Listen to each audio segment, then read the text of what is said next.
so people can view this later. And was someone gonna chime in and say hi? Okay, I'm gonna mute everybody, and you can unmute yourself, as I said, along the way. So I am Robert Trent. I'm wearing a couple hats here. I am a consultant with the Sierra Small Business Development Center and provide one-to-one business consulting with pretty much anyone who is an entrepreneur and wants help with their business. I specialize in marketing and strategy and a variety of other things. And I'm also executive director of a co-working facility and business education facility called Sierra Commons in Nevada City. Katie mentioned Sierra Commons, that's what she was referring to. So I know we have some people from out of the area and just wanted to give you a little background in that. This class is kind of a add-on to a series of classes that we did here for e-commerce. And once the pandemic hit and retail stores had to close, there was a lot of retailers or artists or other businesses that were used to selling at street fairs, that were used to selling in brick and mortar stores, and the last 6 months obviously has been a game changer. So the people that didn't have online stores, we gave them the tools to do that. And this course is refining that and taking that to the next step and really focusing on the differences between the way things used to be and the way things are, and give you some ideas about creative ways to reimagine how you sell online. So I'm going to share my screen. I got this fancy little presentation for you. Cool. Can you see that full screen? Yes, thumbs up. Cool. All right.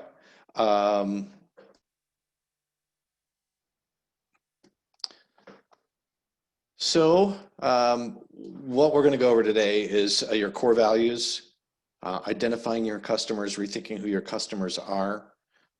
We'll do some case studies and in relationship to your sales funnel. And hopefully throughout this presentation, we'll pepper some tips and tricks. And what I've found the best tips and tricks come from are the people in the class.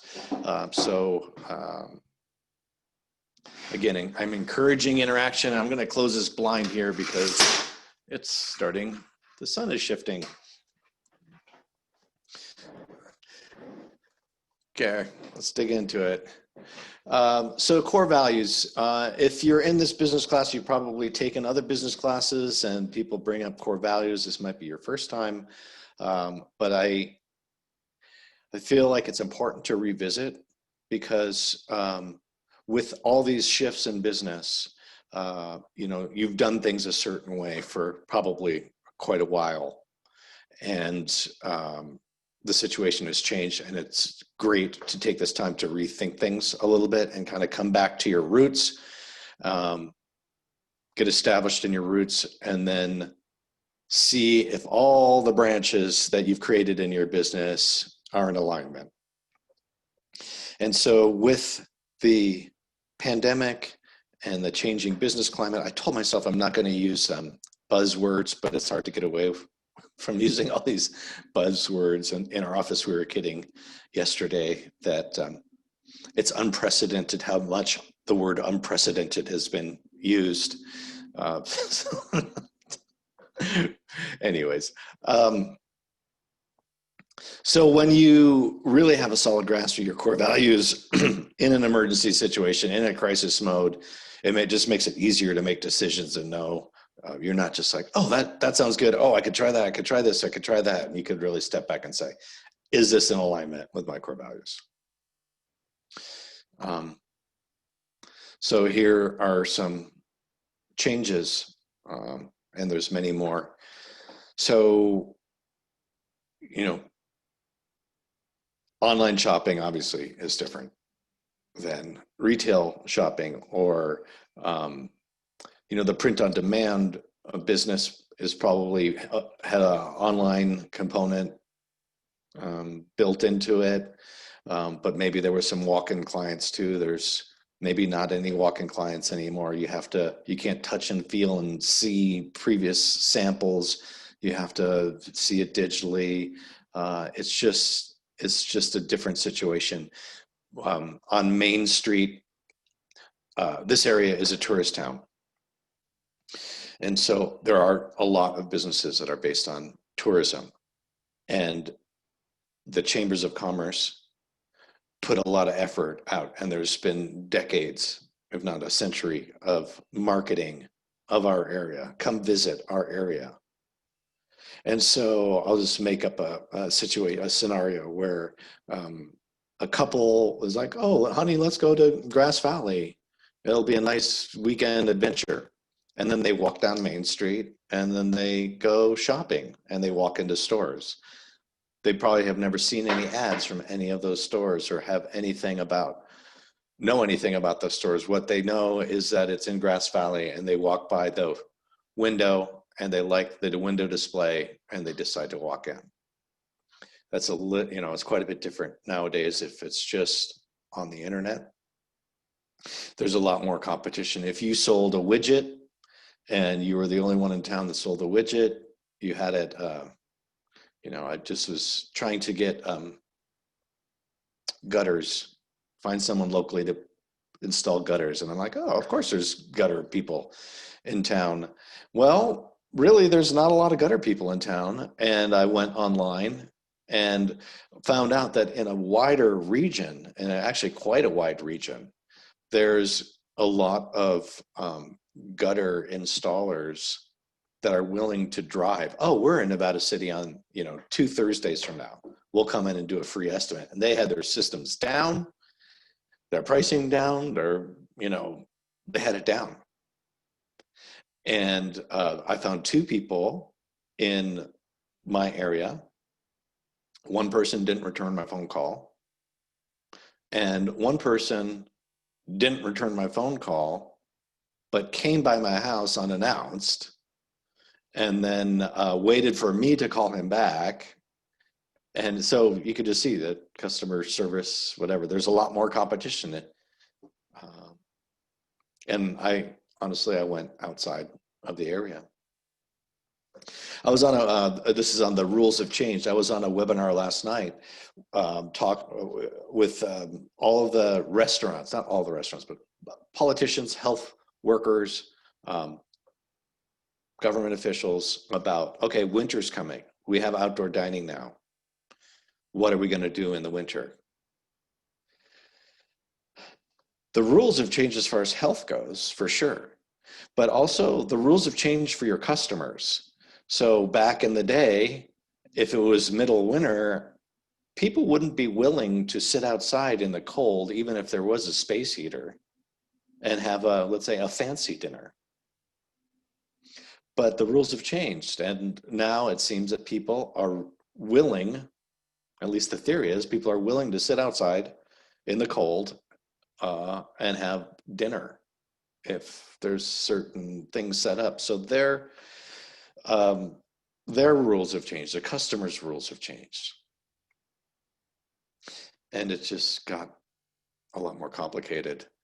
This is a unique time. So you can change your rules and see if it flies. Before, you might have said, oh, well, I have to do it this way because this is the way I've done things. They need free shipping. And you're like, every time I did free shipping out of the state, I lost my shirt. So I'm going to do something different, or I'm going to increase the time shipping. That might be a really horrible example, but you probably have your own example that you can make, and customers, like I said before, are willing to change. Okay, here's the other buzzword, the new normal. There is no new normal. It's just the normal is constant shifting, so we have to be ever so agile.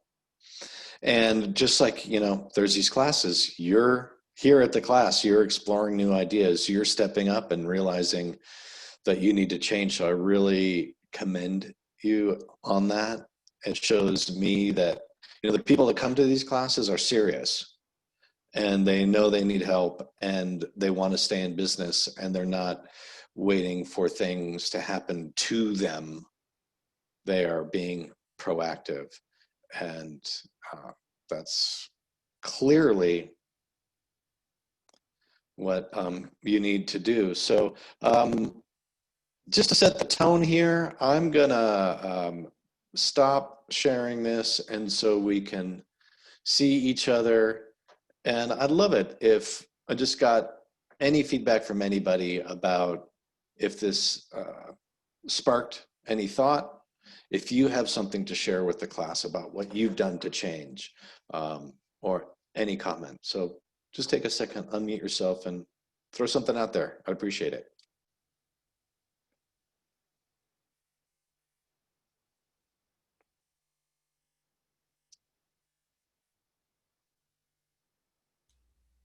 Well, I will say that now that I've learned a little bit about taking videos, that I'll have more nerve to get those on Instagram. And some people, oh, and even Etsy says they now do videos. So these little videos, if I conquer them, they seem to be the in thing. People would rather be watching a video than just reading something or just a flat picture. So anyway, I hope to go forward on those two sales points for our knives, just because of what I've learned here. Okay, thanks for sharing, Katie. So a little background, Katie's an artist, and I think I got this story generally right. So if I'm too far off, just let me know. But Katie is a painter. She's an artist, and that's what she does. And she had been selling in typical artist fashion at shows, galleries, those types of things. And there has to be a change. And one of the ways that Katie is changing is she's moving online and doing videos and starting on platforms like Instagram where she wasn't before. So it's a new way, and Etsy, new way of reaching customers. And another thing I know is that she stepped outside of her comfort zone. She's not a videographer, she's a painter. And so with every business, you know, like I've done so many different businesses, but the one thing that I can say is like almost happens in every business is I take the trash out. Like taking the trash out is not my business, but I take the trash out because you do that. It's part of business. And there's a lot of things that are part of business that you're doing now that you could maybe rethink, you know, oh, I don't use paper now, I don't need to recycle. But I do need to sell online and my customers are on Instagram. So I guess I'm gonna be on Instagram. Don't have to take the trash out, but I gotta figure out Instagram. So that's the type of shifting that's going on here. And so in some ways, it's like, I hate taking the trash out. I don't have to take the trash out anymore. Awesome. Oh gosh, I need to spend time doing database management and segmenting my email list and tagging people. It's not so fun, but I guess I'll do that now because I need to.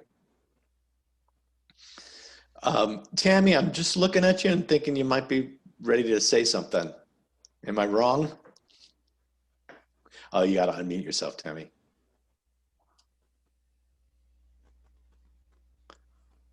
Maybe I'll do that for you. There we go. Yeah. Hi there. Hi. I haven't participated in the class. It's been years since I did a small business development participation, and I loved it. It was very beneficial. But just to give you a little bit of a background, I have well, for one, I had surgery last night, so I'm sitting on my bed. Oh, goodness. But yeah, but I'm okay. I have, the last couple of years have kind of thrown me a loop for a side hustle for maybe a dozen years now. I've been into vintage and antiques, and was redoing furniture 20 years ago before anybody was really splattering chalk paint on beautiful antiques. And that led me to a career in house painting. So I'm actually a house painter. I wish I was an artist, canvas painter, but I'm a house painter, and I painted houses for 4 years with my sister on Maui. We did custom homes, and I came back. Kids born and raised here in Grass Valley, and I had an apartment here. I kept it. And my side hustle had always gotten me through as a single mom in sales and pop-up shows. And I have a location here in Grass Valley that I've had for several years. So I've been one of the fortunate ones as far as being able to do an open air market, because that's what I've been doing. However, it has slowed down, and with the winter coming and the flu and COVID and all that, I would like to enhance my skills and jump on the wagon for live auction sales. And I hate to be in front of the camera, easy to be behind the camera. And I've been thinking about taking that step for about 4 years, since I was on Maui when my business was here, but I was living on Maui, and people wanted to know what I had in my warehouse and what was available. And I just have a huge phobia behind it. It's time to get over it. I also am exploring different venues to maybe open it up and help other entrepreneurs and artists, people that still have maybe are closing their retail shops or having to find other resources, be able to collaborate to allow them to come into a great space that I have, weather permitting, and share that for people that are struggling right now, business owners. Yeah. Well, fantastic, Tammy. Thank you for sharing. Are you the place kind of at the end of Alta Street? I am. Yeah, awesome. That's me. I'm right in the old garage. I have the little shed and then the spot on the corner, and I've done pop up there for years, and I'm actually doing fairly well. Oh, wonderful. Yeah, Dar, are you rural or urban? I'm located just outside of a small metropolitan area, just outside of Johnson City. So I'm considered to be like suburban, or like part and parcel. I pay taxes in the county, I pay taxes in the city. So so I'm right in the middle there. And I am actually attempting kind of like a two-prong approach to e-commerce and print on demand. I'm working through a website called Alignable that is focused on local connections, business connections, attempting to make and create some relationships with local resort owners that might be looking to add things like wall art or decor like that into their rooms, and want something that's not entirely commercial and off the shelf. And then I'm also going to dive into something that I probably never thought I was going to do for e-commerce. There's been a lot of talk lately about podcasting for business, and I actually went to a webinar that was done through a different SBDC venue about podcasting for business and how to make that work for your business. And so I'm developing that that concept as well. Yeah, that's good on you. Thank you for that. Well, so many things. One is, there's interesting connection between what Tammy said and what Dar said about exploring different media production. And Katie, and right now we're on Zoom. I'm producing a heck of a lot more Zoom calls. Everything is digital, and we're all moving there. And it's funny is because I see all of these businesses doing it, and then I look at my consumer habits, and my production is lagging behind my actual adaptation as far as, you know, I don't listen to a lot of podcasts, for example, you know. So it's just going back to that. It's a really unique time. We're all somewhat out of our comfort zone, and we just have to push through it. Like, I'm going to just make some quick suggestions and then dive back into the presentation. But this is what I love about the small groups, is that we can kind of workshop this. Dar, an idea that popped into my mind and something I wanted to share with you is we had a local printer here that we have quite a handful of local printers, and right at the onset of closures, they're like, any business can get a free outside banner. You know, we're open. It was I think it was mostly to restaurants. We're open. They printed up menus, free. And it's like, whoa, how big of them. That was really awesome. And those people you know how many new customers they just got? They got so many new customers for life. For the life of that business, that's where they're going to print.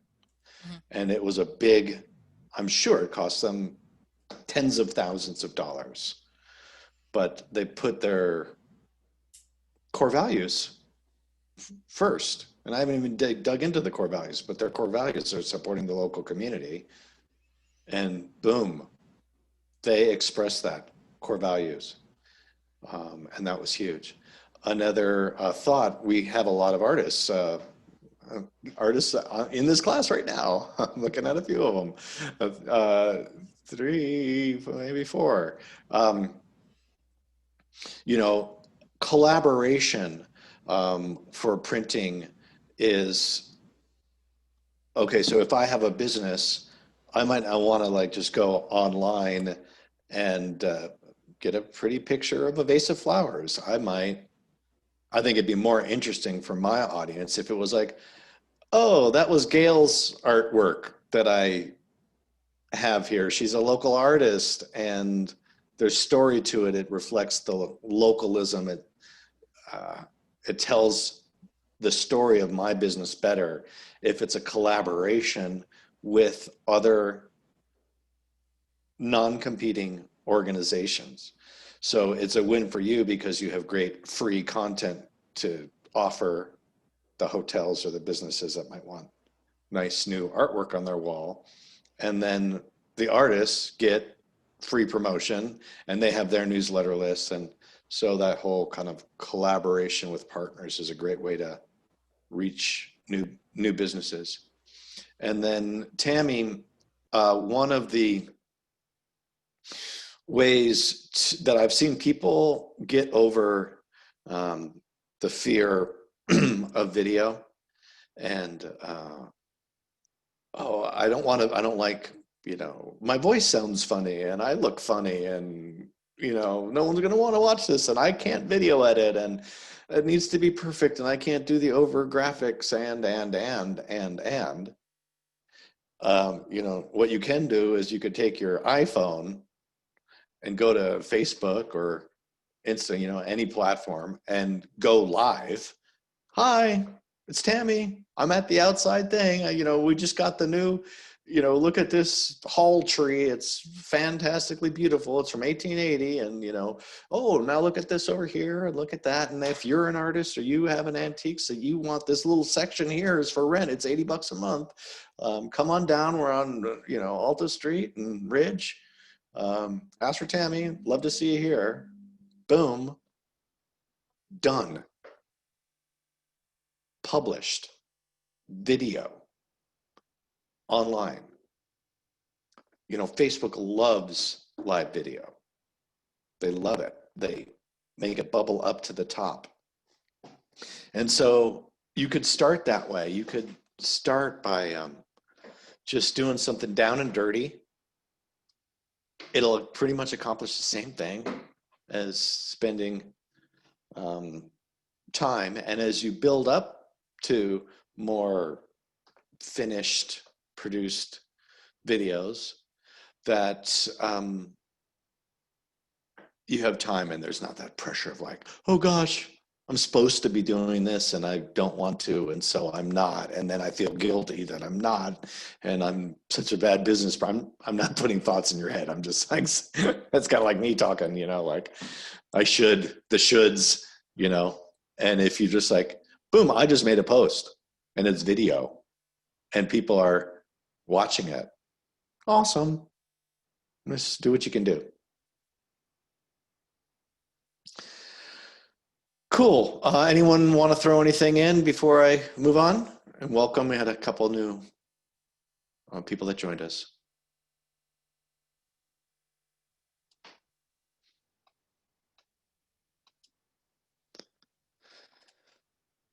Okay. So for the people that just joined us, feel free to unmute yourself and ask questions and whatnot at any time.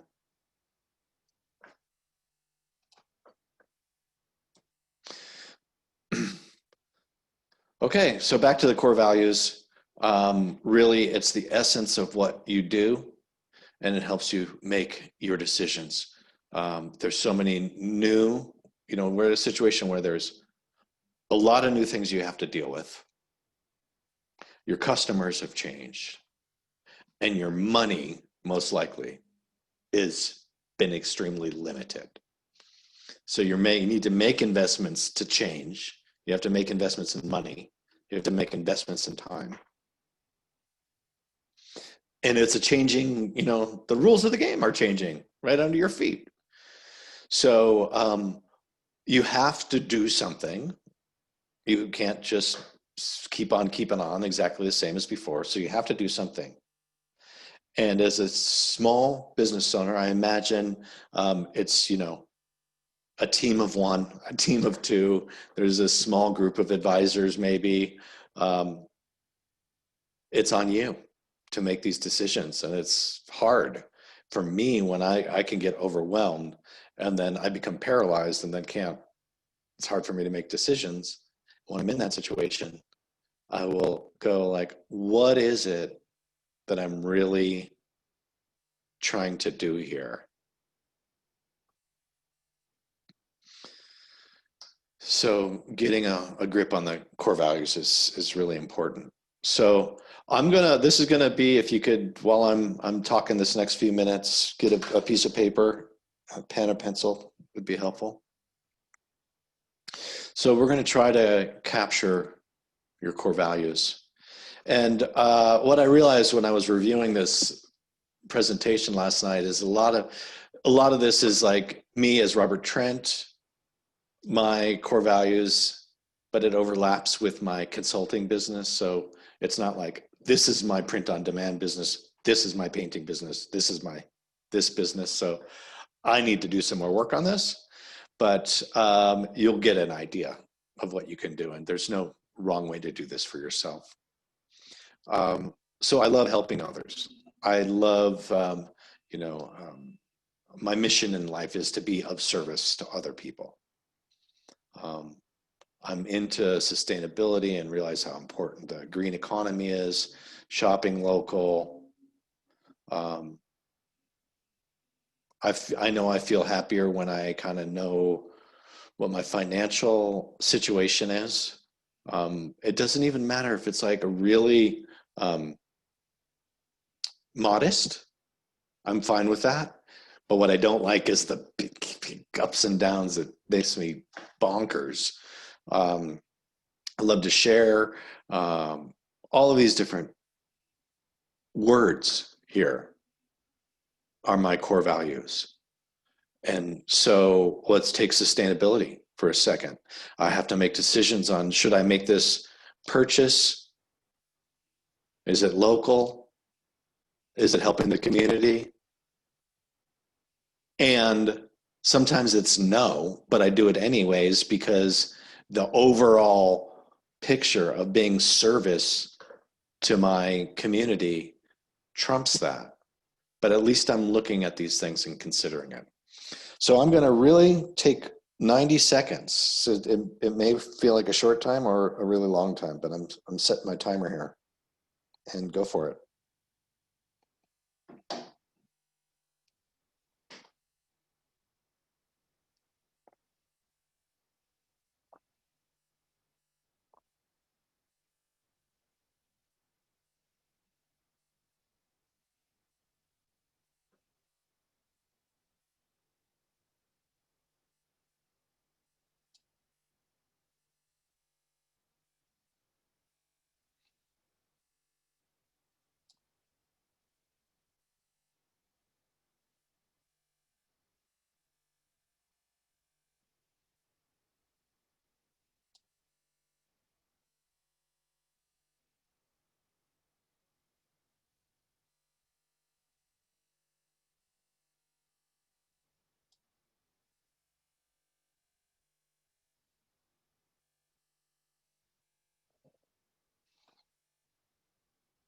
Got about a half minute more.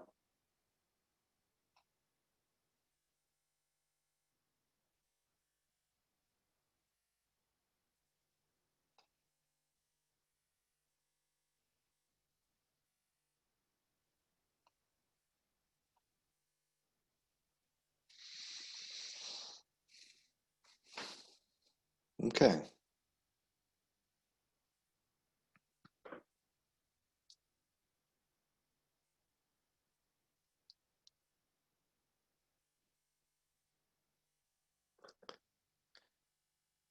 Anyone willing to share? Maybe someone we haven't heard from yet. You could just unmute yourself and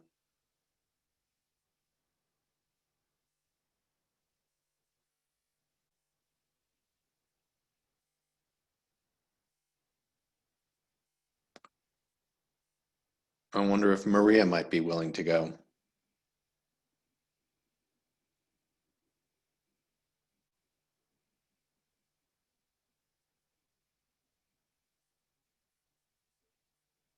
Okay, I don't want to make it that uncomfortable for people, so so we can move on. I'll go ahead and go. Okay, I appreciate that. So, so I wrote down celebrate local artwork and creativity, create comfort, inspire interest, sustainability, lift others, and have fun. Awesome. Was that easy or hard to? It was easy, I thought. I mean, I just kind of thought about what I'm trying to accomplish. I guess I kind of looked at it from like a selfish point of view. What am I trying to accomplish for myself? What do I want out of this, this endeavor? And that's what came from it. Yeah, yeah. Yeah, great. So there is. I'll get Lynn. I'll get to you in a sec. There's often a challenge of the difference between like being and doing. You know, like sustainability, I think, was in both of our core values. You know, the doing might be, you know, buying things for the office or, you know, I don't know, actions, but setting up processes in the business might be a different thing. Like there's different levels of manifesting your core values, and I think that that's interesting. And sometimes when I do this exercise, it ends up being more like a to-do list than a values list. So I'll just saying like, check your list. Because, I mean, I guess I thought like, especially for the endeavor into like the podcast for business, which is like a totally new thing, like especially in the print on demand platforms, nobody I know in my print on demand groups is even thinking about doing this. And it was inspired from the idea that once upon a time we used to do like in-home demonstrations like Tupperware and stuff like that, and people really loved that kind of thing, but you can't do those right now because pandemic. So how do you like connect with your customers in that same intimate way, but not put everyone at risk or require everyone to travel, or all of the things that went along with like at-home parties used to be. And that's where like the whole idea of podcasting came into it. And I thought, well, what do you want to accomplish with that? Well, one of the things I want to accomplish with that is to interview fellow POD artists who are also selling. So to lift others up in that manner, to give them a space as well and say, here's someone else who's doing this too, and this is what they're doing with their stuff. I think was how I kind of approached the list, was just, that kind of thinking. That's great. Yeah. So I think you've really thought that through nicely, where, the time I spend on YouTube is mostly like how to install gutters, I'm learning little things, and I want a 2-minute video that teaches me how to do that. And then once I've installed my gutters, I'm not going to be like, oh, I'm going to watch that gutter guy again. Every day. I don't need to. I'm not into that. But there's other like bird watching, bird stuff. Yeah, I'm constantly watching stuff on that because that's something that really interests me. And so, on some level, Dar, I need to get flyers made, or I need to get banners made. Oh, I'm going to learn about banners. Oh, I listened to Dar's podcast. She told me everything I wanted, and I laughed. And it was, I learned something that I didn't expect I'd learn about art. So awesome, great, love it. But I got my flyers printed, and I'm done. I'm not going to be listening to Dar every day on the way to work. Right. Well, that's yeah. And I think that's what the thing is that you have to understand how whatever approach you're taking, you have to understand how to use that, which, I mean, the webinar that I attended for podcasting for business, they were really specific about things like, you're not going to be doing like an hour-long interview or hour-long news show would be, or something like that. People aren't going to listen to it for that type of thing. You really have to understand how to use the medium to your benefit, and to really just, if somebody's going to listen to that podcast, why are they going to listen to it? What are they hoping to get out of it? And how long do they want to spend there? Now, I'm a huge podcast listener. I actually gave up podcast listening to come to this webinar today. I listen to podcasts for 6 or 8 hours a day. So I'm huge on podcasting, and I love to listen to podcasting. But one of the struggles that I'm dealing with is, how do you make the connection between what they're listening to in audio and the product, which is physical and visual. So there will be a video component that is part of this, and you have to be really careful with that, because people listen to podcasts because they want to listen, not because they want to look. So there's all these new like learning curves that I'm diving into about how to really maximize this medium in order to make it really advantageous to my e-commerce efforts, and not go down a rabbit hole that just ruins me. Yeah. Okay. So I think we're going to pick this up later in the presentation, and I'll try to remember to use this as an example. Hopefully you'll find it helpful. So thank you for sharing. And Lynn, you want to share your what you came up with? In the exercise, I just want to say a couple words about the exercise itself. I made a long list of what I consider my core values, which read like a kind of an airy, very kind of person, and they're like create beauty and hope through my art. My work is often thematic, so I'm into wanting to focus on positive messaging, foster connection between people. I want to be able to support my art because I make a lot of it. And so I don't want it to just be in the corner somewhere and build up high stacks. So I do value the selling of it. I can't afford to give it away. I want it to sustain itself, kind of support my habit of it. I love adding color to the world, expressing myself and my feelings and views honestly.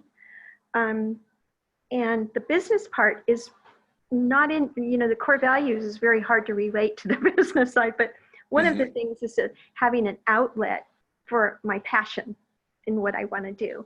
And then I have a real, my educational part of it is I've been an educator all my life, in addition to doing this kind of work, artwork, and but it's to try to illustrate that quilting and fiber and these ancient forms of craft can be art. And it's kind of, a lot of people don't realize that fabric art is a legitimate art form and not a craft. So that's something that I really focus on and have for the last 20 years. Wow, that's great. So that's what I got from the exercise. Yeah. I don't know if it applies to entrepreneurism. Probably doesn't, but that's the artist part, I guess, or the maker part. Well, cool. And Maria also chimed in that she's, teaching is a big part of her core value too. So yeah, it's a lot of similarity with some of the things in this group. And, let's take, some of your core values. And so you're an artist and you have your personal core values, and then you have to pay the bills. Yes. And so if someone came to you and said, hey, I want to commission this piece of artwork for you, it's high dollar, and it's so against, like, I'm not, let's say the subject matter was anti bringing people together or something that was, like not in line with your core values. It would be easy to like, no, this is why I'm not doing this. There's no question I would not do it. Right. I probably would not do something too far from my own voice in what I make.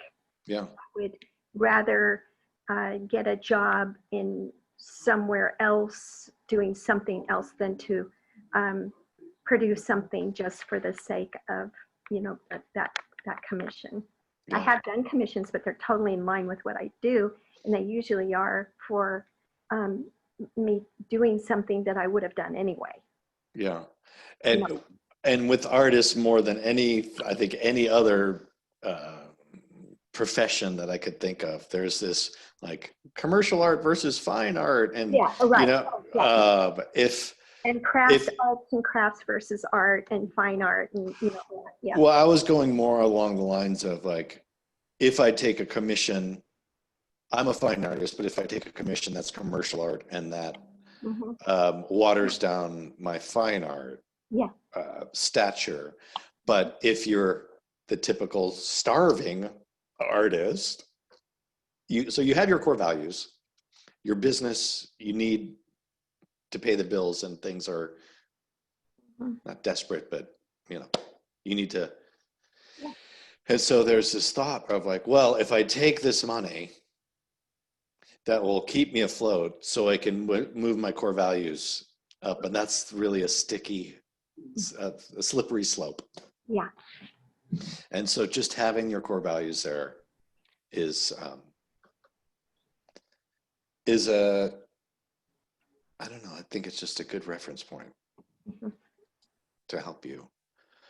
So I'm going to continue on this exercise. We're going to continue on this exercise. And then, so there's the core values, and then there's shadow values. And this is the stuff that gets in the way. And so I'm sharing some of my shadow values that basically I'm not good enough. Fear of failure. I don't follow through. I'm flaky.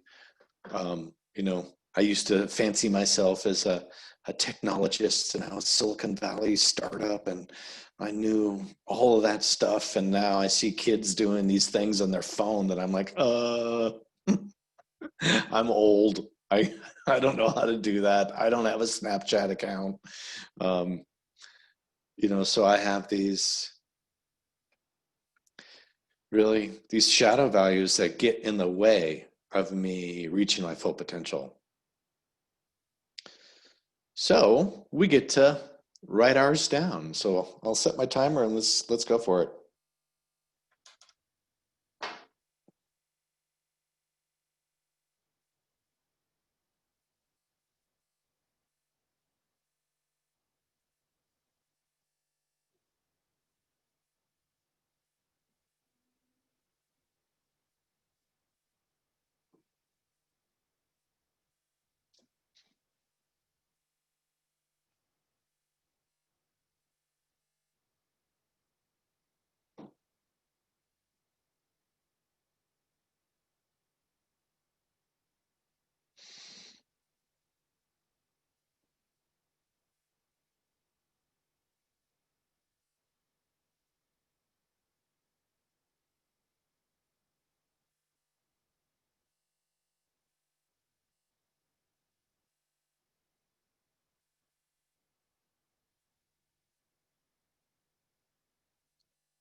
So we got about 15 seconds more.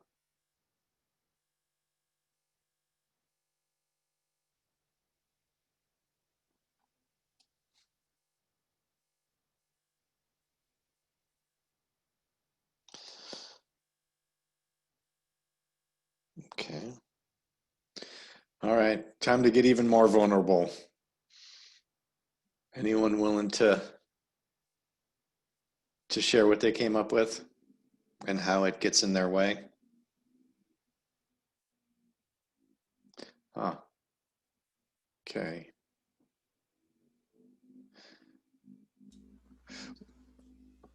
Well, if people don't want to share, I totally understand, but I think it's important to really keep that in mind. Um, I'll give you a real world example for me is I do present. I have been teaching and instructing for quite a while now. And in classroom instruction, teachers often write on the whiteboard or flip charts, you know, in the business world. And I have some spelling learning, you know, kind of dyslexia. I don't know what to label it, but I have this horrible fear that I will spell something wrong, and I won't even spell it like, oh, it should be an A or an E. It's like the vowels are just it's like it's nothing like the word like and so for a while I did all these coping mechanisms. So I just had this fear of writing in public, and so I would scribble so no one could read it and no one would see my spelling mistakes, but no one could read it because it was just this scribble. And it came just a couple of years ago where if I ever got in that situation, I would say, hey, everybody, here's my issue, here's my problem. And I would say it at the beginning of class, and it just, like, the weight was just, you know, gone. And then people would be like, oh, you spelled that wrong. And it was like they were trying to be helpful, and it became kind of a laughable thing where before it was like in the back of my head, it was just like, oh, you know, you're going to mess up, Robert. You're going to mess up, which did not help the quality of my presentation because I'd change use different words than I wanted to use because you know, so I wasn't communicating as best as I could. So it's just a small example of how some of the shadow stuff really can impact what you're doing. Oh, I'm not good enough for video. I'm not going to do video, but I know I need to do video, but you know, so you can always unmute yourself. You can always throw in your 2 cents, and I will move on. I just love what Maria shared in the chat. Oh, I'm sorry, I missed that. Those are all mine too. Yeah. Working at a slower pace with age, outdated skills, financial limits just because of the year. That very working at a slower pace with age. Yesterday, I mean, I live for comfortable weather days and good air days to work in the yard. And I'm mad at myself for not keeping up my strength, my physical strength. Mm-hmm. I got stuck in the canoe yesterday Oh, because I was in a spot where I had to turn around and I had to get to a certain place to get up. And I could not find any body part that was strong enough to lift me. My two hands couldn't push me up from the squat position. My legs were, I went, damn, you've let in this, it's in the 9th month and you've lost your muscle power. And so and a lot of it's sitting at this damn desk because these computer skills just make a big butt out of you. And I just lost my power and that just, so that's, thank you, Maria, but working at a slower pace with age goes physically as well. yeah, I can relate. Okay. So just want to say that like I look back at my career and my personal successes, and all those successes are really in alignment with my core values. And when I step outside and try to do something outside those core values is where I find my, I'll just nicely say that, disappointments. So another personal example with running a co-working place with shared office space, and the health regulations have closed it, opened it, closed it, opened it. It's really hard to have a business that does that. And I just know that how important it is and why it exists in this world. And I just know that if I keep going with the core values, it's going to be successful, stay successful. It's been around for 11 years. It's going to be around for another 11 years. This is a bump in the road, but you know, kind of in some ways stay the course with the big vision, look at my core values and make it work. I guess there's some faith involved in that as well. Okay, we're going to move on now to, so you have your core values, and now we're going to move on to customers. And so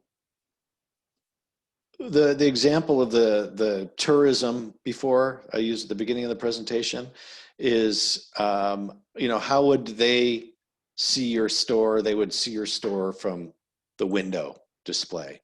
And there's some context. They're on the main street of the old town or whatever. But on the World Wide Web, it's a different story to what they're buying and why they're buying. So each customer, you know, if they share your core values, your message, your story, your vibe, your everything is going to align with them. And those are your customers. And not only are you providing them a product or service they need, but you're allowing them to express their core values. So again, it's important to know what yours are so you can tailor your messaging so it resonates with your customers. My forward button's not working. There we go. So how do you find your customers? Here's some tips, tricks that I've used and I found successful. Is let's say you are a bookkeeper and you're like, oh, Jane Doe, every month on the 1st, she sends me an organized list of all of her expenses and her income. And if there's a special note needed, she writes a special note. And she, provides me with all of the information she needs.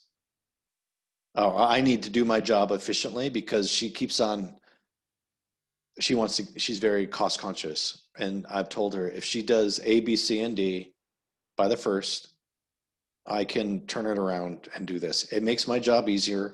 I can knock her monthly bookkeeping out in a half hour.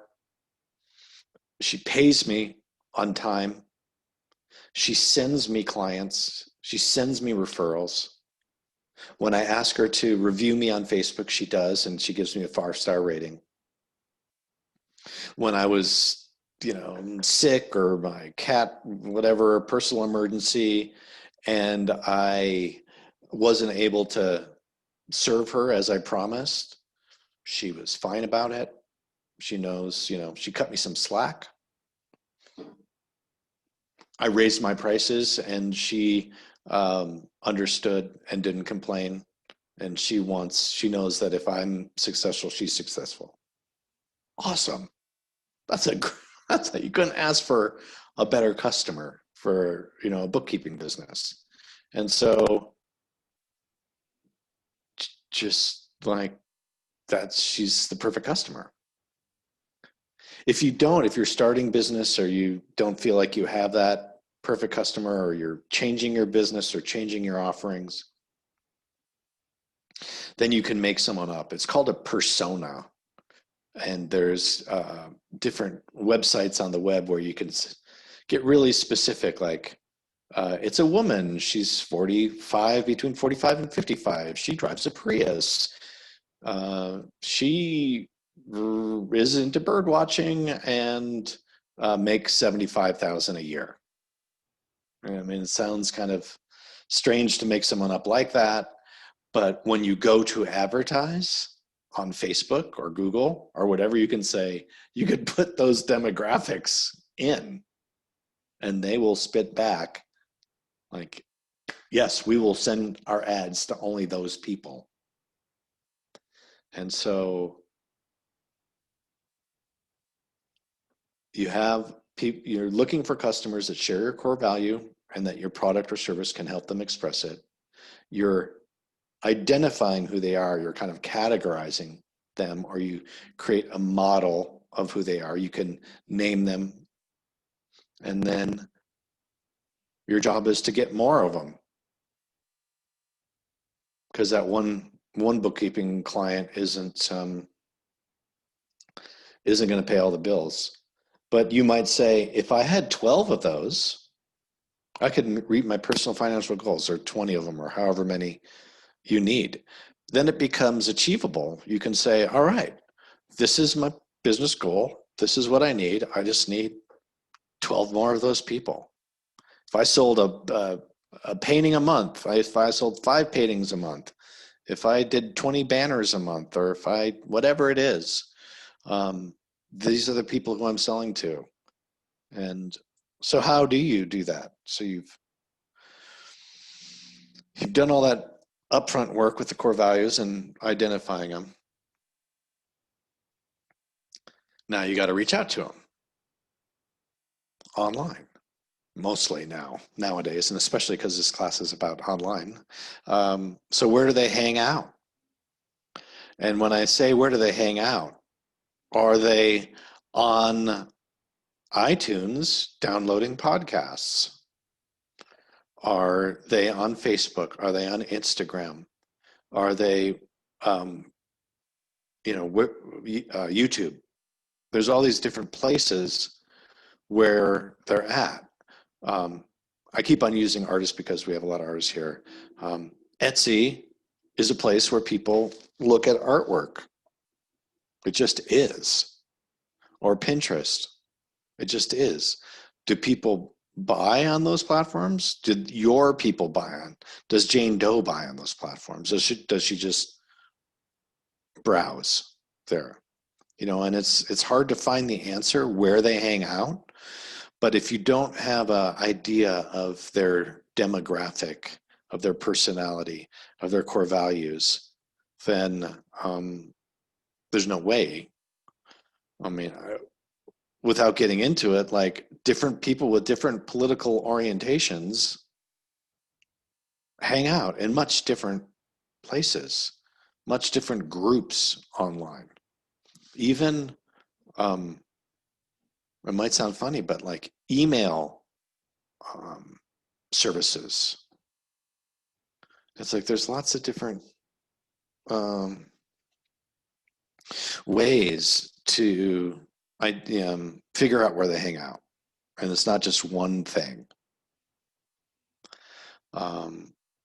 So let's say you have, so we're, you're in your 50s, but your product is for people in a different age group than you are, maybe a significantly different age group than you are. You have to speak their language. You have to, in your ads, the imagery you use has to relate to them. If it's someone much older than you, they're not going to want some like noisy, modern graphic design with tiny type that they can't read, and slang. You don't want to use like slang that is not going to understand it. So, and all along, you need to really let your core values in your language. If you're into sustainability, then there's lots of words that might project that. And so you want to be sure to be careful of your words. And also, like how text messages, sometimes it's hard to, is this person mad at me or not? Because you just read the 3 words and you're like, oh. So just be aware of that.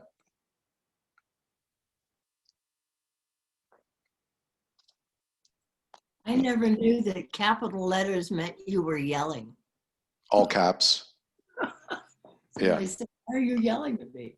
I didn't know who I was. Yeah, I know. My daughter, she's like, you don't, like with me, it's okay. But if you use a period in your text message with kids, that's aggressive. Like don't end sentences with periods. And I'm like, I don't get that. But it's like, could you get the get the groceries is different than get the groceries, which means it had a period. It's a different, I'm like, okay, maybe I'm just too old to get this. I don't know. Okay, so we're building up here to kind of really what the difference of the old way of doing things and the new way of doing things are. And it's about the experience. So you got your core values, you've got your customers identified, you figured out where they hang out, you figured out the language you're going to use, and the medium, video or podcast, all of the above. And you're going to create an experience. So getting back to the example of the store on Main Street is, if you took your brick and mortar store and you just were like, I'm going to replicate it and put it online, and that's like, welcome to my store. And then you had all these squares of all your products with prices underneath them. In the short run, it might help you, but I can almost guarantee that it's cheaper on Amazon. There's no reason for them to buy from you unless they just, you have a 30-year relationship with them and they're going to buy from you no matter what. But, in the example of the tourist town, they don't know you. They don't feel obliged to spend $5 more on your product. But if you give them an experience, then that's really what they're looking for. And I'll get into that. So you give them an experience through storytelling. The whole, I go to the store, I buy the widget, I give you the money, you give me my change. That's really what Amazon is, and you're not going to become Amazon. It's very transactional. I want this screw. There's the screw. It's the cheapest price with free shipping. I'm buying it. That's it. But experiences can transform your customers. And this was, Tammy, what I was saying about, I'll get to it later as far as the podcast. This is a sales funnel. And have people familiar with sales funnel? Maybe just a show of hands if you are or not. So here is a sales funnel, and I'll send, actually the SBDC will send you a copy, a PDF of this presentation. And I've hyperlinked this image to the article where I borrowed it from, which is a pretty good article. And so this sales funnel is a way at the very bottom area, you're getting your customers, you're getting your sales. But all of your activity that you're doing for marketing is like, you need to get 10,000 people in your sales funnel to make one sale, or 5,000 or 500 or 50 or whatever your number is. You need a boatload of people coming in the top of the funnel. And as they work their way down, you're going to lose a lot of people. And then you get them into a sales.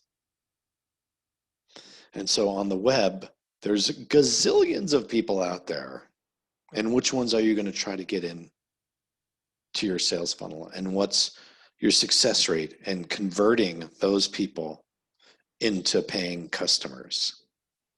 And so as a small business owner, you're an expert printer, or you're an expert painter, or you're an expert therapist, or whatever it is you're expert at. But now, as a solopreneur, if it's just you and you are not hiring for help, all of a sudden you need to know how to do search engine optimization and podcasts and blogs and websites and, all of this stuff. And each one of these, sample entries on the sales funnel, there's other ones too that aren't even on here. And you have to learn, I have to learn about advertising. I have to learn about PR. I have to learn about this. And then there's a website for that, because lots of businesses have made websites to help with your social media, or help with your lead pages, or help with email marketing, or help with whatever. And then there's all these websites. Let's just take email marketing. And there's MailChimp and Constant Contacts and Emma and all these things. Which one's the best? Which one should I pay for? Well, let me try the trial version. It takes a lot of time. It's overwhelming. And it's not even your business. It's not your service. It's not your thing why you're doing this. You're doing this so you can paint pictures and bring that goodness into the world, or whatever it is you're doing. But yet the reality is that this has to be done for your online business. So it's daunting. And what I would just say is that you have to be really thoughtful about what you're choosing to do and why you're doing it. What is the easiest? What's the shortest way from point A to point B? I need to reach 100,000 people to get them in my sales funnel. One way would be to, I'm going to make this really fancy, well-polished video. Okay, that's $3,000 if I hire the people. Or I'm going to point my camera at me, do a FaceTime live, and spend $200 on advertising that targets my audience because I've put thought into who that is. Oh, that's like a half a day's worth of work. Doing a full-on website could be months worth of work. And you're like, I just spent all this money and it looks horrible on my phone and the form doesn't work, and it's a big project. It could be a big project. And so there's this need of needing to get these people in your funnel. And there's lots of ways of doing it. What's the best one for you? What's the best path for you? And there's really not, just a formulaic answer. You have to try things and experiment and see what works for you. So there's a philosophy that I like to practice, which is make a lot of mistakes in business. Make a ton of mistakes and make them small mistakes. Make them frequent mistakes and adjust. So this is a small mistake. And it's not really a mistake, but you shoot a Facebook Live video and you throw $20 at it. And you're like, I think it's Jane Doe. She's 55 and she likes birds. And I'm going to set the demographic on Facebook.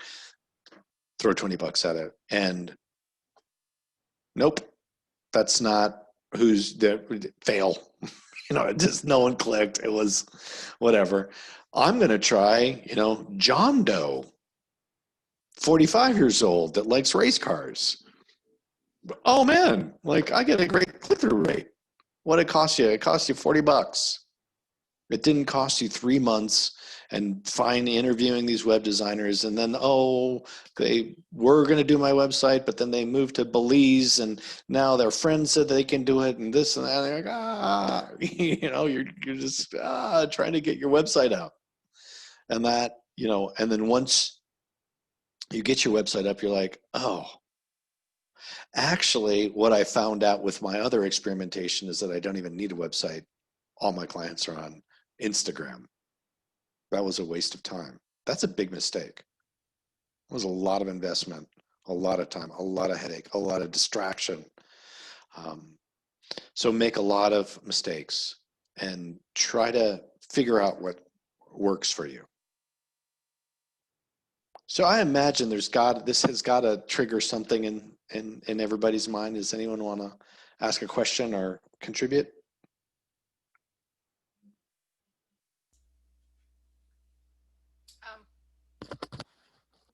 I just thought of the it just made me think of the reality that, or the last couple of weeks I've been attending a lot of these webinars because I really felt like I needed a little bit more clarity. And one of the things that has come from that is that sometimes the simpler option is actually the better option. And that came to me through a Google My Business webinar that I attended earlier this week. And Google My Business is for local business identification. That's what it's best for, is local business working. But Google My Business offers a really simple temporary web page layout website, and their search engine crawls that website constantly. So sometimes you're better off, or in my case, I am better off using that website, that template, to send people to my print-on-demand platform, rather than spending what I have in the past, literally weeks and months, developing like a Wix website or something like that of my own. So that's just something that I've learned very recently is that sometimes taking the simpler free option is actually the better option in some cases. Yeah, I hear you. And the thing, you know, the whole thing about where do your customers hang out? I guess the thing with monopolies is that your customers do hang out at Google. Everyone hangs out at Google. Like, Right, you like know, one of the questions she asked was, what we know that Google is #1 search engine, but what's the #2 search engine? And nobody knew, and it's YouTube, which Yeah. Google owns. And then the other thing she talked about, which I thought was like a mind-blowing, she said, when people search for, because search terms are really important, being able to do SEO and know what your clients or your customers are looking for when they're looking for you. So she said, here's like a mind blower. What is the #1 search term when people are looking for tech support? And people come out, you know, what you think would be like no-brainers, like tech support or computer help or whatever. She said the #1 search term, I hate my computer. So she said, if you put that in your description, then they're going to see it. The crawler, the Google search crawler, is going to see that search term, which is the #1 search term when people are looking. If you're a computer person who fixes computers and you don't, somewhere in the description of your business or services don't have I hate computers, you're not going to be seen by nearly the number of customers you wish you were. So really think about what your customers are typing into the search when they're looking for what you're offering them, because it makes a huge amount of difference in whether or not your customer can find you. That's really great input, and I'm really hoping that everyone on this call has a Google business listing. It's the best free way to get search engine ranking. So thank you for that. And we got a couple questions. One is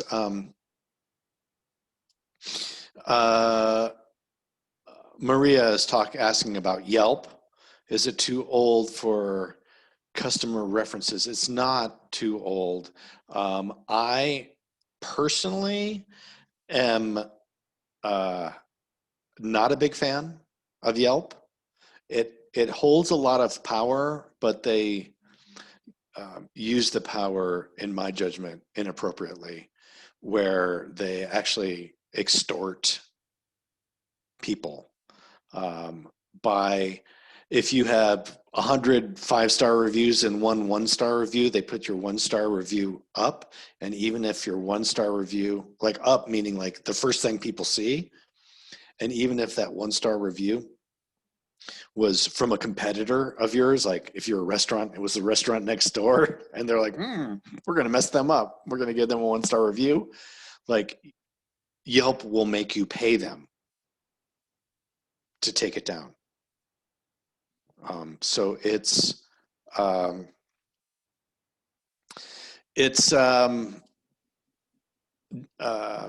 I believe they're unethical, but if someone is traveling to your area and they're like, Thai food near me, boom, like Yelp is going to be an important tool for you to be on. So it's a double-edged sword in my judgment. And I'm not exactly sure, Marie, what you mean by, is it too old for customer references? So it does work. I'm not sure if you mean the platform is too old or if you have referrals on Yelp from a long time ago, if they're still valid. So if you want to add clarification to that, I'll try to address that. Okay. Let's see what other fun slides I have. Okay. So here's an example of a candle holder. I'm going to give 2 real world examples. And of course it is fake real world examples, I guess it is. So the old school way is you're walking down Main Street, tourists pop into your store. They're looking for a gift. They love the, your window display. They walk in and it smells good and the decor is great. You know, maybe the cashier is like, oh, hi, welcome to the store. Just to let you know, we offer free gift wrapping. Awesome. How'd they know we were looking for a gift? Okay. And then they're like, okay, we're going to buy this heart-shaped candle holder. It's $30. And they got their little bag and the little bow, and they're going to give it to their sister-in-law, and it's awesome. They had a cool little shopping experience in your shop, and they're probably never, ever, ever coming back. They were weekend warriors, and they came to Grass Valley, and they're going to go off to the next town, the next, you know, weekend trip they have. And so that's pretty typical old school way, and businesses that sell $30 candle holders have been doing that for decades, and it works, or it used to work. Okay, so, you know, reminding about storytelling, about your core values, about, you know, what Tammy was saying about the search term about I hate my computer, all that comes into play here. So if you were that store, let's say you're closed or people aren't traveling, or you can only have, you know, 20% occupancy, there's, you know, pro-maskers, anti-maskers, there's all this confusion. Your business, your traffic, what it comes down to is your traffic in your store is down. People, the economy is wonky. You know, there's trouble. And if they wanted that $30 candle holder and they searched candle holder and they go to Amazon, your $30 candle holder they're getting for $17 free shipping. You're not going to take your picture of your candle holder and put it on your mystore.com, put $30 and start selling a bunch of candle holders, because people aren't going to buy them. They're going to go to Amazon. You can't beat them on price. So what you could do is you understand your customer. You understand what they're looking for. And you do a modern way of marketing it. So what candle holders, okay, you know, candlelight dinner, that's romantic. You, someone comes to Google, they search romantic anniversary in Sacramento. You've created you've created for your business a YouTube video, top 5 romantic anniversary dates in Sacramento. In that title of the YouTube video, date, Sacramento, anniversary. It's very specific. It's very specific. And it takes a lot of work to build up enough library of content, such as podcasts with different artists or different people. Like, it helps you as you go march down this path of being a content marketer, that you're building your library of content that will be hopefully evergreen. That next week it'll still work, or like 5 romantic anniversary dates in Sacramento. But if you added 2020 on the end of this video title, you've just dated it. You know, unless you went every year and said 2021, changed it, you know, if you just left it 2020, if it's 2023, I'm not going to watch the video. I got an old, you know, things change. So just in the title there, it shows that you understand your audience. You know where they live, what they want to do. They want a romantic date. And you know, you might be date 1, take a walk on the boardwalk. You're not selling them anything. Date 2, go to this restaurant, or go to the street where there's lots of restaurants. You're not selling them anything. Number 3, you're like, have a stay at home romantic date. And we put together a package that has You know, all of these cool things that, you know, great. It's like romantic date in a box, $100, $80, whatever. Perfect. I'm going to buy that. This person who created this video knows exactly what I want. They're speaking my language. They've made it easy for me. There's a link in the link below, or click up here. You see people do that in their videos all the time. And it's $89 with free shipping. And so you might not be making, like in the original scenario, you sold the candle holder for $30, you made $15. In this scenario, you know, you might be making $8 on the candle holder because you're making a package deal and you got to price it right. And there's this and that. And, you know, it's more complicated, but it's a different way of selling because, again, they're not going to buy the $30 candle holder from your website. If you want to create an Amazon store and compete by the penny what you're selling and hope for huge volume, you could do that, but that's a different business than you're in.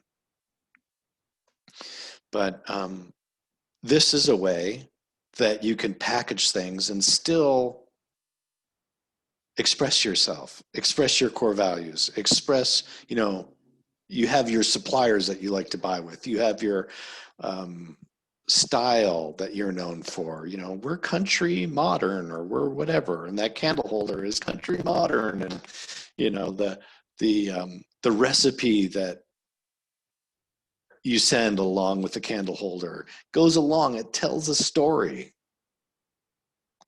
And if you can do that in what you're selling, that I think is going to be a lot more effective. And guess what? Come Valentine's Day, Valentine's, you know, romantic dinner for two, Valentine's special, romantic dinner for two. Oh, you know, if it's not Valentine's Day, then it's some other thing. You can change it. You could change the story a little bit and repurpose, but what you're doing is you're building a content library that is working for you. It's working for search engine optimization. It's helping tell the story. And so I'm going to go back to this sales funnel. There's, in that scenario, there's search engine optimization. I put it on YouTube. I've titled it something that I think is people will search for. I've taken, YouTube has a way that you can transcribe it automatically. You can automate it so it transcribes the words in the video and then kicks out a text file. This might be a little too technical, but kicks out a text file. And then on your website, if you had the video embedded on the website, and then you put the text file in the blog post, search engine, Google loves that. And when you're talking about romantic dates and this and date, Sacramento, date, romantic date, Sacramento, you know, it's like, oh, Google's going to look at that and go like, this must be about romantic dates in Sacramento. I'm going to rate that really high when someone searches romantic date Sacramento because they've done all the right things. You share it on social media. You know, it's on your website, all these things, and then they click on your website. So a subset of these people that enter your funnel and watch that video will click, and then they click. And then you have like, buy this thing, or have a preview of the recipe, or see what other people have said about the romantic dinner for two kit. by now, you know, you've seen those things where you're like, oh, I'm on this website, I've clicked, I'm there, and then I'm browsing away from it. And before I browse away, it pops up, don't leave, 10% off now. You know, there's ways to keep them engaged. And so, you know, you work them down the funnel, and each one of those things is thought out because you know who your customer is, and you've created these steps along the way that tell the story, engage them with the story, repeat the story, offer them something. You know, they're now, if they've gotten to this step, I think they're about ready to buy. So what's the final thing that I can be like, buy now and it's free shipping, or whatever it is that you're gonna do, but you've thought it through. It's a strategic way of selling to people through storytelling. And you're now no longer selling a candle holder. You're selling a romantic date. You're selling, whoever buys that is going to be like, oh, honey, you were so thoughtful. Thank you. You must really love me. You know, that's what you're selling. You're making it easy for them to do that. So you're not selling that candle holder anymore. You're selling the experience.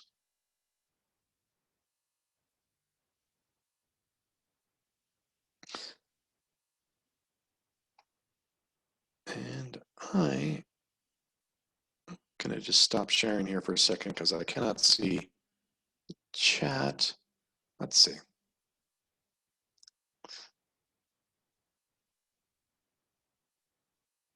Okay, I'll just backtrack to Maria to address your about Yelp.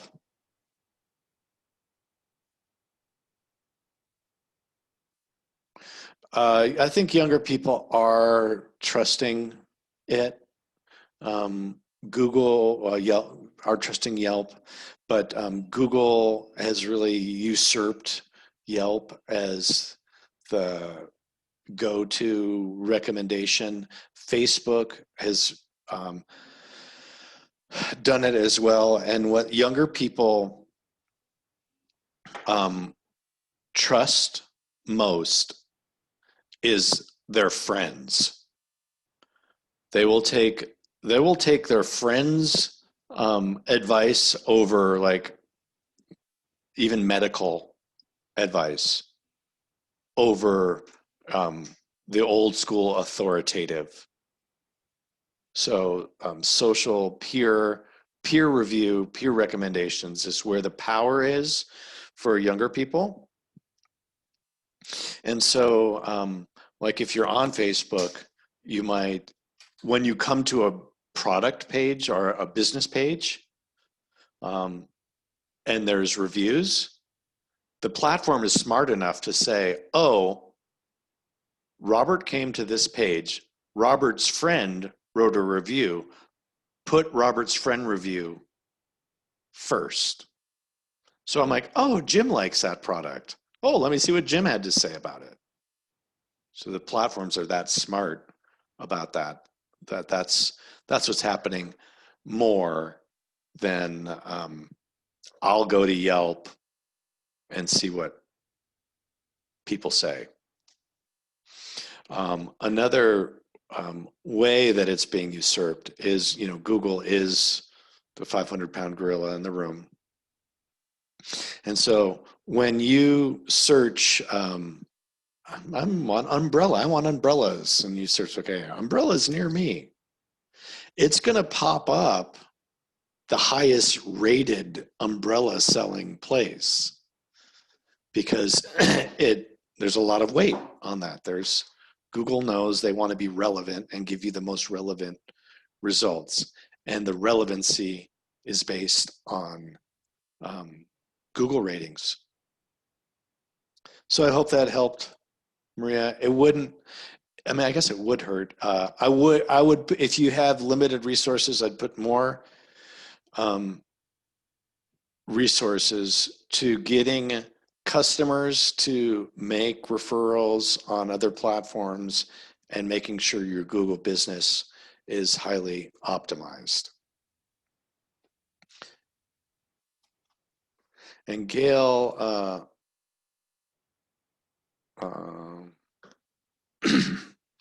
we'll talk about whether offering frame photos is a hassle. Good, you're making some changes. That's, you know, sometimes if it's not serving you anymore, stop it. That's just, you know, sometimes I'll have people, and I've even heard this from some of you, like, I got this side hustle. Like, it's hard to make it as an entrepreneur. You're like, I do a little bit of that, and a little bit of this, and this is seasonal, and this is that, and you somehow piece it all together and make it work. And oftentimes I see someone that has maybe a job, and then they have the side hustle. Like, oh, the side hustle's it's doing okay. I'm like, okay, prove it to me. Like, what are your expenses? What are your income? And they're like, oh, you know, there's some money in the bank for this or that. I'm like, all right, do you, in your figuring, do you pay yourself? Well, I don't really do that. I just do it on the weekends on this. Okay, how many hours a week do you think you do it? Okay, now add $20 an hour. You're making $20 an hour as an employee. And then all of a sudden, they're like, oh, I'm doing all this stuff and it's actually costing me money. And some people will just decide to stop, or they will decide to double their prices, or they will make changes. And Gail, what I'm hearing from you is like the frames not working. So stop. There's other things to do. Well, actually, the frames were working. Oh, I misread it. I'm sorry. But I decided to continue and just raise the prices on them and then farm out the packaging, the shipping to somebody else. Mm-hmm. Good. I learned something at the gallery also about, a woman said to me one time, Katie, I would really buy these prints, but I don't want to go to Ben Franklin to get frames for them. And so I bought frames, inexpensive frames, and like quadrupled my money on the frame. And my prints are selling faster because of the convenience. It's ready to hang right now. So I know Gail's like, and hers are much more expensive than mine. Wow, that's cool. And going back to the whole making lots of small mistakes, like if you bought a bunch of inexpensive frames and they didn't sell, you wouldn't be out that much money. And it really improved your sales. Yeah. If you bought, buy it on the discount days. And yeah, but if you bought pallets of really expensive frames and it didn't work, that would be tough. Okay, so I'm gonna barrel through the next example, yoga classes. And this one is a bit convoluted, and it's post-COVID example. So in this area, a lot of people are moving to town, moving from the Bay Area to our mountain town. Lots of yoga people. So a newcomer comes to town, they pass a sign on the street with your business. They decide to go on, they go back home, they find you online. They see online that there's an offer for $99 a month for classes, but they see that the classes are in the parking lot. It's not something they really, maybe they're a little bit shy or it's not private enough for them. They're self-conscious about doing it in a parking lot and it doesn't look that comfortable.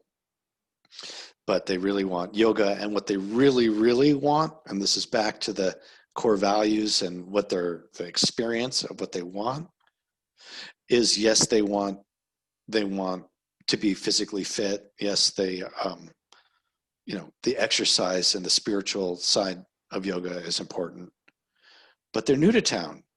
They want friendship. They want connection. So they're looking, they're like, okay, 99 bucks a month. I'm not sure I'm going to do that. They also see that there's stuff available in the store, inside the store, but they're like, with COVID and all, I'm not going to go in that store. But they do, after a while, come back and take a few classes. So that's kind of one scenario. The new scenario is the studio has realized that newcomers are great new customers. And so all the newcomers go to the real estate realtors.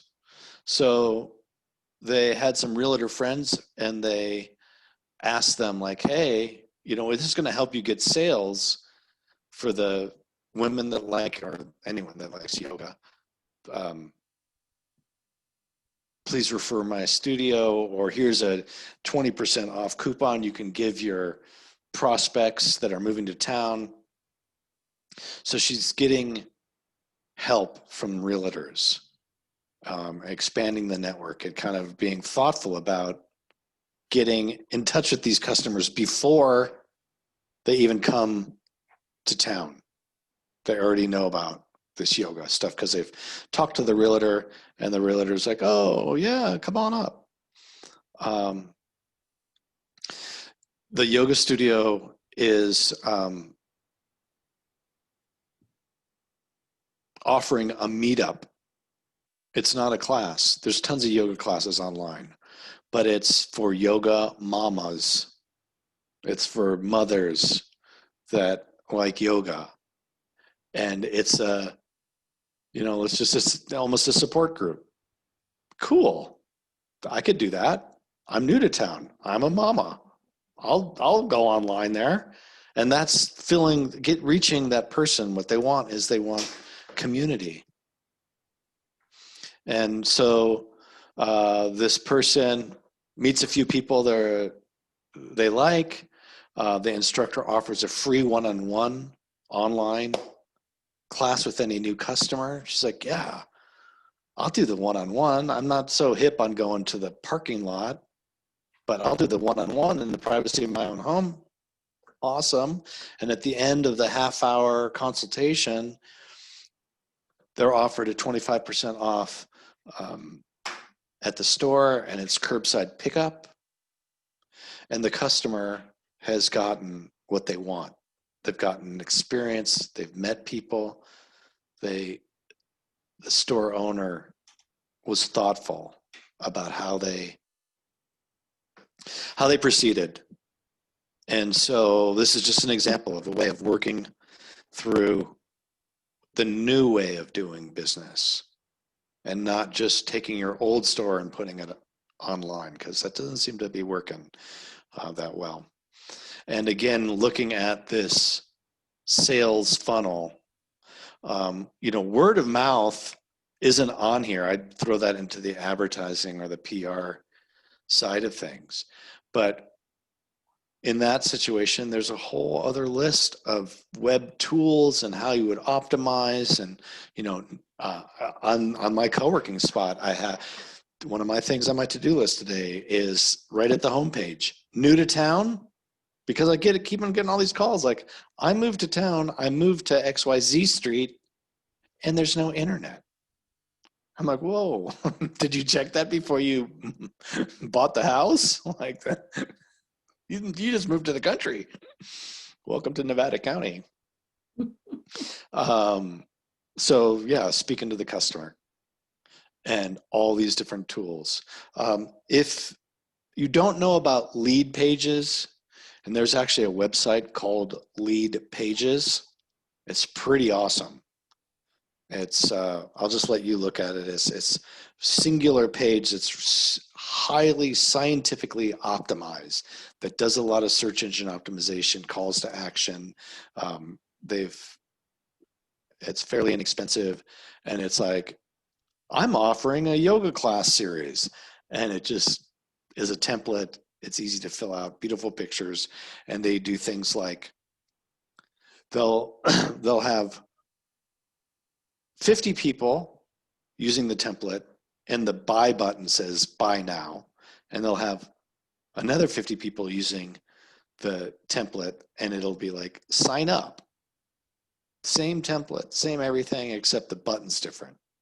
And they'll say like, this one button has 5% more clicks.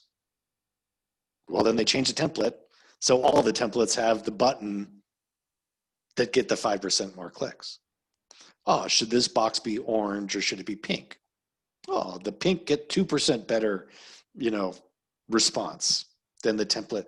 So the templates are always being optimized based on their analytics of all of their customers using it. And so it's fairly scientific and it looks good. You can get a website up really quickly. And especially if you're like, I am offering this service.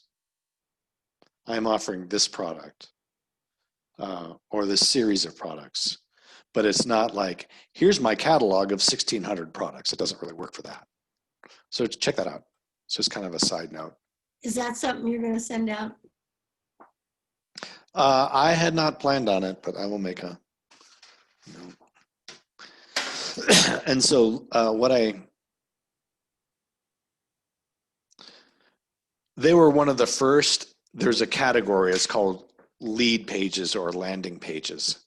They were one of the first to market, and their business is called lead pages. Okay. So they have bubbled to the top. Okay, rounding the corner here. Just have 8 more minutes left. Something about platforms and just getting online. If you don't have online store, it's often confusing about what to do, what platforms to use. Again, there's all these choices. This is just some pointers, really. If you're not ready to build a full-on custom WordPress, all the bells and whistles that you eventually want, you don't have to do that right now. You could just put a couple products up on Facebook Marketplace, or you have a website and just go to PayPal and get a button and put it there. It doesn't have, the shortest distance between A and B. Just start selling. Just start selling.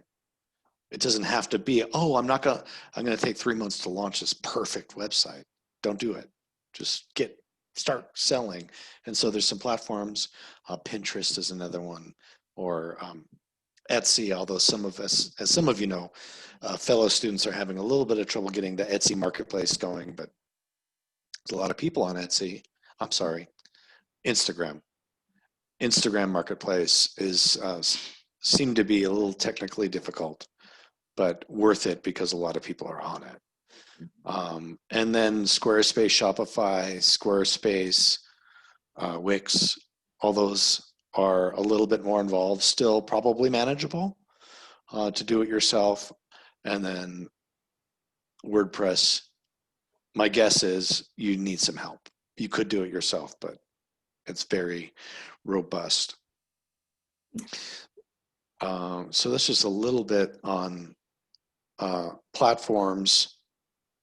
Some tips are get some help. Like if you're spending so much time and so much frustration and getting behind on other things, you could take a real hard look at, if I hired someone for $300, it'll get done. I won't have to worry about it.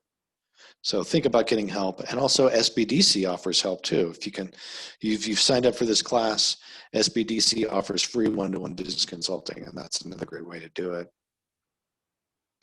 When you're building your website or building your online presence, we've covered a lot today, and other people are probably doing it better than you, and they're probably out there right now, and you can go to their site. And it doesn't even have to be, if you sell a widget, someone else is selling a completely different widget in a completely different product category, but that doesn't matter. If you like their site and their sales process and how they do things, how their sales funnel, check them out.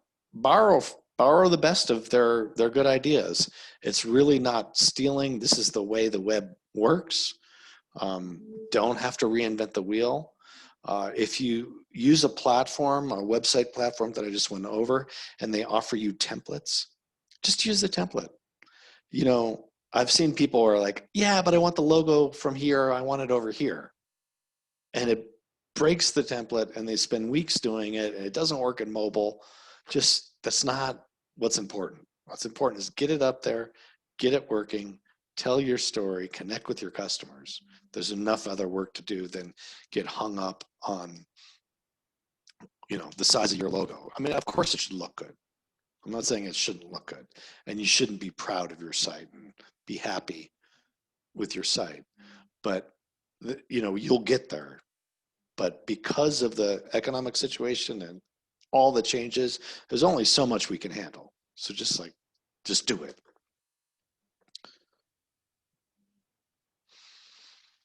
And you know, that be kind to yourself, that's a big one. It's hard. Being an entrepreneur today is really even harder. And you have to learn all these new skills, be expert at all these new things, changing landscapes. You don't know who to believe. You know, is what Robert's telling me that what I should be doing really or not? You know, and you have to make those decisions yourself. And just be kind.